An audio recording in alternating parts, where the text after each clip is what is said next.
Hey everybody, Clifford here, and I do apologize. I know it's been like almost like 8 days since I last put out a video, and it's also been a while since I did like a chapter review and stuff like that. So in today's video, I'm not really going to be doing a chapter review as like how I've been doing it before. What I'm basically going to be doing in this one is I'm just basically just going to go over like each part necessarily and just sort of give my general thoughts, like just sort of give like a general idea of like what happens in that specific moment, and then basically like give my general thoughts and opinions and basically just go from there. Okay, so I'll start with 1060 first, and then we'll eventually lead into 1061. I also like to clarify that I don't really have the usually I have um like the manga page like right in front of me and stuff like that, so I keep track of everything. So there's a chance I might be getting off balance or something like that. So instead of it doing like a clear cut thing, I'm basically just going to be talking about specific moments. So let's just get into it, shall we? Okay, starting for 1060, chapter 1060, we have Luffy's dream. Now, this chapter, it basically starts off with Luffy and the crew finally learning about what had transpired at Reverie. So they're finally no, so basically they're finally finding out about what happened at Reverie and like that. Now Luffy's reaction is he's very like when he first hears the news that reports are being thrown saying that Sabo had killed the King of Alabasta, Vivi's father. Luffy is basically downright saying like, no, that is impossible. That cannot have happened. That is wrong. It is a lie. Sabo would never do that. So that's basically how it's going for there. In that, even Robin is sort of agreeing with Luffy in a sense. Like this doesn't make any sense. Like the Revolutionary Army, like their whole mission is to take down the world government, not the king. So something about this doesn't make sense. And this is basically where it sort of begins off in the chapter. And because like this whole scenario that started eventually leads into Luffy sort of telling his crew about his youth, not like a full on head on collision backstory and like that, but he begins telling his crew about like what Sabo's goal and what his dream is, and like why this might seem important for Sabo. And eventually it leads to Luffy telling the crew about his own dream necessarily, which all of them were practically shocked to hear, and like they didn't expect to hear that from Luffy. Luffy's even shocked to know that he never even once told them, which obviously states that Luffy never intended like to hold this information back from them. He just didn't realize that he never told them. So it's kind of like those kind of scenarios. So now, to really explain Luffy's dream is that we don't actually know what it is, and there could be a lot of possibilities out there. Some people have suggested that maybe Luffy wants to throw a big party and he wants everyone to be invited to it. Maybe that's why, but it's still hard to say for sure because one thing that's basically stated in the chapter that it almost seems like Luffy cannot attain this kind of dream until he becomes king of the pirates. Now, another thing I should mention here that everyone's probably wondering like, well, doesn't isn't Luffy's dream become king of the pirates? From what everyone's saying is that's really a goal, but that's not his true dream. But something I feel like I need to mention here that no matter what a dream is, it's always a goal that has to be accomplished. Okay, so say for instance, like if my dream was to basically travel. Let's say like I've never been to New York. Okay, so I've never been to New York. Okay, my dream is to be able to go to New York. That's still a goal that has to be accomplished in order for me to achieve it. So no matter what it is, a dream and a goal, while they're two different words, they can be interlapped with each other or when it comes to a certain point of view. So, for instance, like, and keep in mind that there's nothing to say that Luffy can't have two dreams, right? There's nothing to say that, okay? So, if any case, Luffy saying he wants to be king of the pirates, that could still be considered a dream that needs to be accomplished, but that doesn't mean that maybe there's a bigger point to it that the king of the pirates is only the first part of it, and then the second part of it comes afterwards. Now that's probably the biggest mystery of all, and we'll have to wait to see how that basically ends up. But from what we know necessarily is that Luffy wants to become king of the pirates, right? He does want to become king of the pirates, but it's still a question up in the air of like what exactly does Luffy want to become king of the pirates for? What is the true ambition and what is the true goal of it? That is really the biggest question of all. Some people have suggested like a big party. Some people suggested world peace, but it's really hard to say. Now, a lot of even Luffy, some of the Luffy's crew say like give an expression like that's just like you, Luffy, or like that's such a childish dream.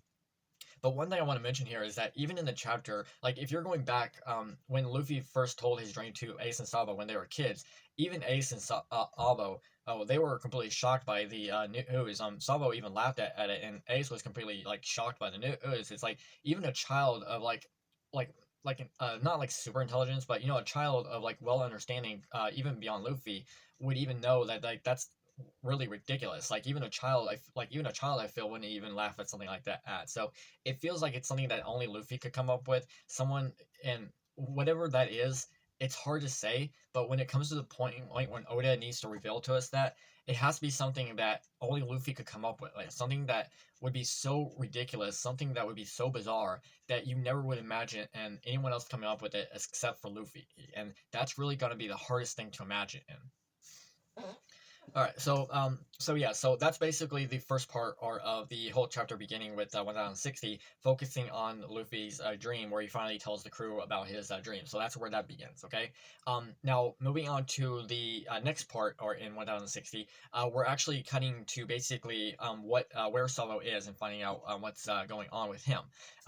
Now we don't get to see Sabo a whole lot in the chapters like that, but there is some interesting things to go down. Okay. So in 1060, right after we get down the Straw Hats, we move on to Sabo. Sabo is basically contacting Dragon. So a few chapters ago, we saw that Sabo was basically trying to contact Dragon, and basically in this chapter, Sabo was trying to warn Dragon of something that he had saw when during reverie. So he basically tells Dragon that I was not the one who killed Vivi's father, or I was not the one to do it. Okay, and when he's basically relaying this information, and now keep in mind that because of like Sabo was basically relaying this information, and he didn't have time to basically go through the whole this whole secret secret wiring phone call, not in order to not get tapped. He needed to hurry up and get this information out as soon as possible, and just hope that Dragon could hear it. Right, so that was always an important thing. However, the problem is that because like Sabo was being bugged, and and basically the Marines were hearing the response and giving the information back to the Gorosei. Okay. Sabo had basically mentioned to Dragon that he had saw that there was someone sitting on the empty throne, which immediately the Gorosei had the transmission cut, so the Marines couldn't hear anything. And then during the events of the chapter as it goes on, where we see a moment where Emu has crossed out an X on the Lucia Kingdom. Now, keep in mind that the Lucia Kingdom was the same kingdom where we saw it was one of the Ace's cover stories, like back in the day. It was also the where we first meet the Revolutionary Army, where they helped the girl Moda. Here's a picture of her if you don't remember her. That's where Moda lives, right? She lives in the Lucia Kingdom. That's where the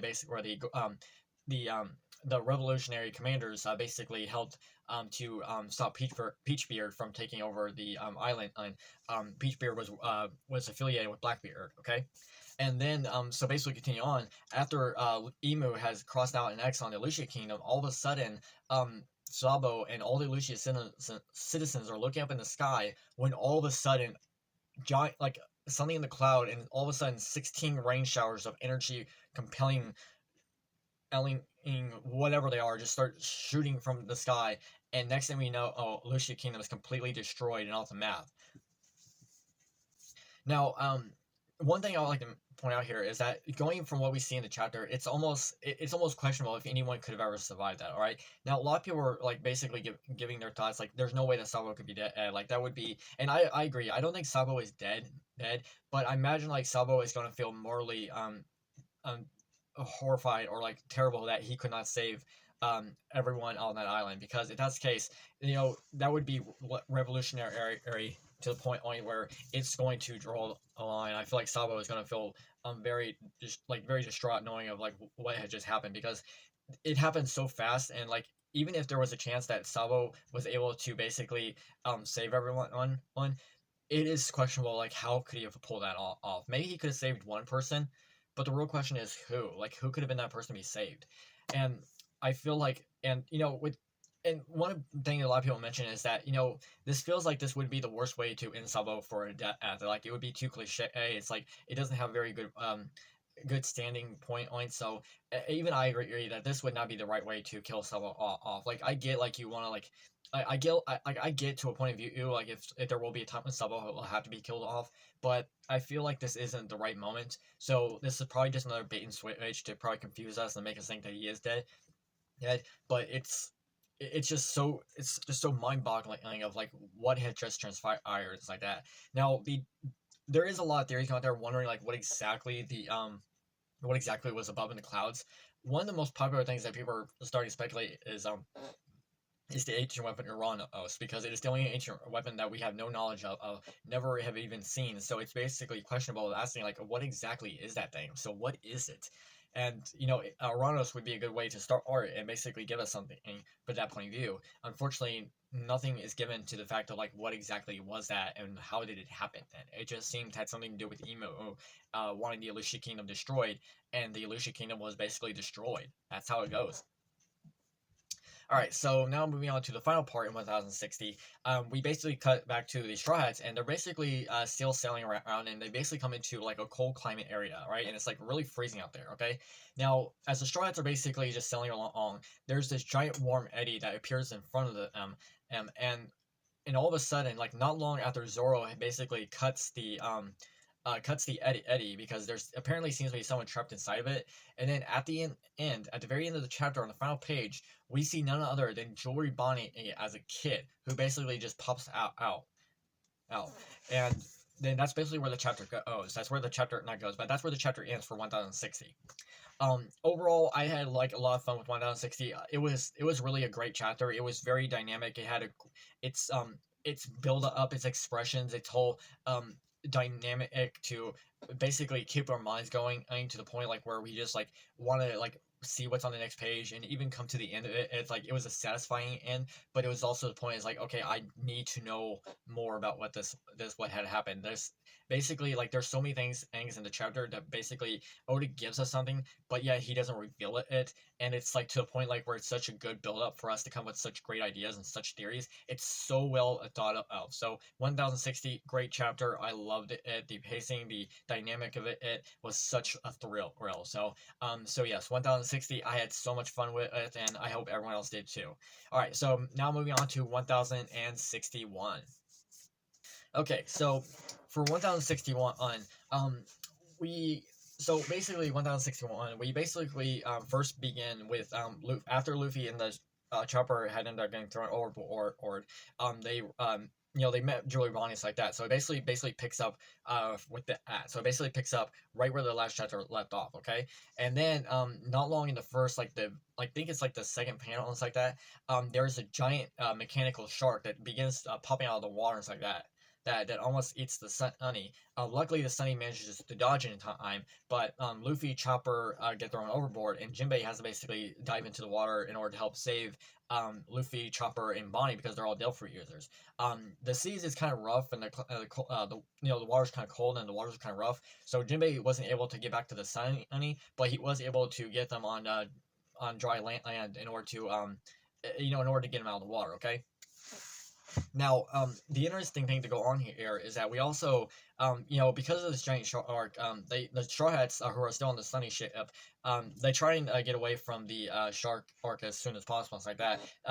Frankie lets out a brand new barrel roll that he had equipped, apparently called a rabbit screw repeller, or I'm going to say rabbit screw repeller because I'm sorry, but if I say screw rabbit that's a horrible choice of words. So rabbit screw repeller. I feel like that's the way it should be said because if I say screw rabbit, I feel so disgusted. I just said that. I know I don't mean it. I know I don't mean it. But I feel like I should say, I feel like I should be apologizing to Carrot. I'm so sorry, Carrot. So yes, in this barrel, you're probably wondering like what exactly like why. Well, to put it simple, this barrel is basically the barrel that's underneath the sun and it has rabbit ears on it. Okay. Now, now a lot of people are sort of wondering like if this could be like foreshadowing that Carrot is going to eventually return, and she's going to eventually return. That could be a good idea. I mean, it could be possible, but it still depends on like if like how the writer chooses to narrate that, because a foreshadow, like you could see this as a foreshadowing, or you can also see it as a tip of the hat of like Oda saying like yeah, I've heard your cries of wanting Carrot to be in the in a barrel. So hey, what if I give you a simple nod, and it might not eventually lead to anything. So overall, I'm hoping it's the first option more than anything. I really am, but we'll have to wait and see. Hey, All right, so now moving on to the chapter and like that. We also cut to basically Sword. All right, so we actually get information on Sword, not like real information, but we basically get to meet more Sword members and like that. And we know Helmimpo, he is in the chapter, and he's basically trying to ask if he can borrow the Seraphins to basically go and rescue Kobe. We also meet the Punkazu children, who are basically talking to the Shigi and like that, and they are basically taking their medicine, and that is supposed to be allowing them to help shrink down to smaller size. So I guess Vegapunk was able to find a way to shrink themselves, but they're still pretty big children, right? And then basically after that, that's basically where that ends with that at so much. Like the whole like really the whole thing with the sword thing that goes on or in this chapter is really just Helmimpo asking if he can just borrow the Seraphim so he can use them to go and save Kobe. That's really so much of that. And I guess really one of the most biggest points to come out of it is that Prince Gurus, who is basically I think the admiral of like the sword division, and he's like the main guy in charge. He's saying like, hey, we can't just do anything willy nilly and just rush into a Yonko's territory so willy nilly. We're gonna get stung by a bunch of bees if we do that. We don't even know where X-Drake is. And keep in mind, X-Drake is actually an undercover. He's like an undercover secret agent who's only pretending to be a pirate, but he's still secretly a sword member. And then after that, after Luffy, remember Luffy and Jinbei and Chopper and Mai are still separate area from everyone else. Not long after, or all of a sudden, there is a giant, this giant robot basically manages to take down, like not take down the shark, but manages to stop the shark, and it manages to basically save the Sunny, which completely astounds Frankie and Usopp, where they're like completely like excited to see what they're seeing. And as the ship and as the well basically as the robot opens up, there is a girl that steps out of it, and Frankie basically says thank you for trying to save us. But unfortunately the girl responds is like where she's basically saying like oh, I'm so sorry, did you guys think I was trying to save you? No, no, no, no, no, no, no, no, no. I work for the world government. I am their genius, Dr. Vegapunk. So yes, apparently this girl is Dr. Vegapunk from what she's introducing herself. Now, a lot of people are very questionable to ask, like, is she the real Vegapunk? Because we've always heard that Vegapunk was supposed to be some kind of man, and then it could be possible that Oda is probably doing like another bait and switch, or maybe Oda like changed his mind. Oda has known to do that before. Yamato was really supposed to be a man before in sketch works, but he decided to change her to female. So maybe the same scenario could be working here, where Oda decided to change Vegapunk to a woman. But then it could be possible that maybe this girl is a Vegapunk, but she's not the Vegapunk. She's Vegapunk's daughter. Okay, so that is a possibility. There are so many things to really go over necessarily of like how this could be. I know some people have already begun putting out ideas that Vegapunk will basically become a new Straw Hat member. I just want to say this right here, right now. I've always been a big fan of to me, I always consider the 13 Straw Hats to be Luffy, Zoro, Nami, Usopp, Sanji, Chopper, Robin, Frankie, Brook, Jinbei, Carrot, Yamato, and Vivi. I've always considered the 13 of them to be the 13 Straw Hats. Now, I've always stated, like even back when I was making those theory videos on like who could be the next Straw Hats, I've always stated that I never had a problem with Oda deciding who he wanted to be a Straw Hat. Okay, so even though I gave my personal opinions and thoughts of like who I want to be Straw Hat, I never held back on like letting Oda tell his story. So I just want to say this very clearly that if Oda is planning on having this Vegapunk girl become the next member of the Strike Crew, if this is what Oda's going with, then I will accept it. Okay. Um. Now, I will personally not give my opinions on saying like I accept this as a new Strike just yet. Okay. I like the character, or her design is well established, and the fact that and look, there's nothing to say that a female genius can be as smart as Vegapunk as well. So that's something to be considerate of. But overall, is that I'm not ready to give my opinion on like whether or not this girl can actually become a Straw Hat just yet. Until I really know full well of like how well she can get with Straw Hats, or until we understand her character to the point. It's like okay, yeah, she might be working with the world government, but she clearly does not trust in elements like that. She clearly does not want to be part of it, as she's got her own choices and stuff like that. So that's really something to look forward to. But So yeah, so it's really up in the air. It's hard to necessarily guess like how it will eventually go, but yeah, so it was something to look forward to. I had a lot of good times with it. So yeah, so 1061. I feel like it was a little just a minor step down from the previous one, but still an awesome track after it's like that. And to me, the reveal of finally getting meeting Vegapunk, if this is a real Vegapunk, it is such a thrill to finally get to meet someone, finally get to meet Vegapunk. As I said, if it is the Vegapunk, but let's just assume that it is for sakes. Yeah, the fact that Otis finally laying things out and he's finally revealing things full on is really to the point where we're all going to have to pay very close attention and really get our minds going to this whole new adventure of the Strad. So yeah, so I had a lot of fun with it and I can't wait to see what comes next. So hey, this was awesome. Okay, so hey, thank you so much for joining me. I had a great time with this. If you enjoyed my review, if you enjoyed anything I had to discuss, please let me know by smashing that like button, okay? I really want you to smash that like button, okay? Also, you can help by subscribing to the channel, okay? Subscribing to the channel helps you, helps me. We're basically helping each other out, okay? That's how it goes. And also hit notification bells and what other else things you can do. So, yeah, so hey, you all have a great day and bye.